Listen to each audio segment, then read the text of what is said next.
Comment créer des repères pour des enfants en accueil de loisirs? Bonjour, c'est Yolène. Aujourd'hui, je voulais vous parler un peu de tout ce qui est repérage pour un enfant dans un accueil de loisirs.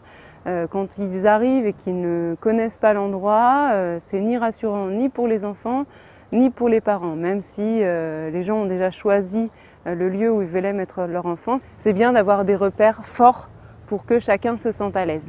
Dans un premier temps, moi, il me semble que c'est important que ce soit le directeur ou l'adjoint qui accueille les parents, parce que ça montre aux parents qu'il y a une certaine proximité, que le directeur ou l'adjoint est accessible, et ça permet aussi aux animateurs d'être pleinement présents avec les enfants. Donc en fait, il y a une redirection qui se fait vers les groupes, voire un accompagnement s'ils le souhaitent, et ça n'empêche pas aux parents de voir les animateurs, mais en tout cas, c'est un côté accessible et disponible, je pense, qui est important.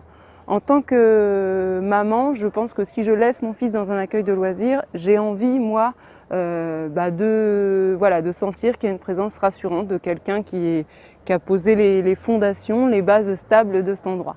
Ensuite, n'hésitez pas à avoir un panneau imagé de tout le déroulement de la journée. Ça permet vraiment à l'enfant de mesurer le nombre un peu d'étapes qu'il va y avoir dans la journée, et surtout, si c'est un panneau qui est au centre ou à l'accueil du centre, de l'accueil de loisirs, ça vous permet d'y revenir régulièrement quand l'enfant a des moments d'angoisse ou de crainte, etc.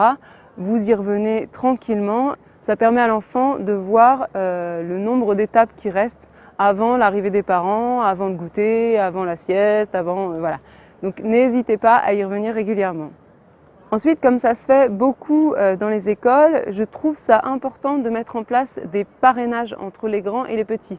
À la fois parce que ça responsabilise les grands, et en plus de ça, parce que pour les petits, au moins, il y a une personne qui est dédiée pour elle. Donc si on a un grand qui s'occupe du petit plus un animateur, ça permet vraiment qu'il y ait une réelle attention, et ça peut aussi tranquilliser, et puis ça fait grandir d'avoir un grand à côté de soi. Et la dernière des choses qui est pour moi la plus importante et qui est un repérage que ce soit pour les parents et pour les enfants, c'est le fait de faire un trombinoscope de l'équipe.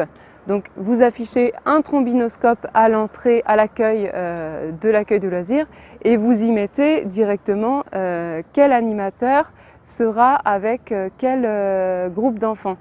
Ça permet, en arrivant le matin, le parent il sait tout de suite avec qui son enfant va être, il va pouvoir poser des questions, lui montrer, le rassurer lui, et ensuite l'enfant n'a pas de surprise quand il arrive dans son groupe. Moi, je sais que pour l'avoir utilisé dans un accueil de loisirs, franchement, c'était vraiment très sympa. Et ensuite, même, on faisait carrément le trombinoscope des enfants.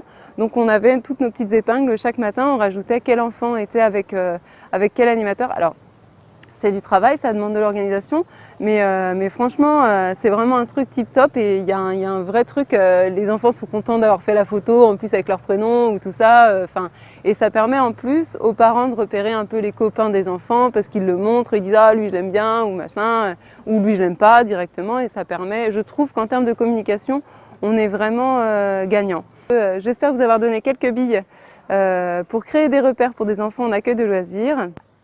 Donc je récapitule, la première des choses, c'est que le directeur ou l'adjoint puisse faire l'accueil directement le matin et le soir. Pour les parents et pour les enfants, c'est beaucoup mieux. La deuxième chose, c'est d'avoir un panneau imagé pour le déroulement de la journée.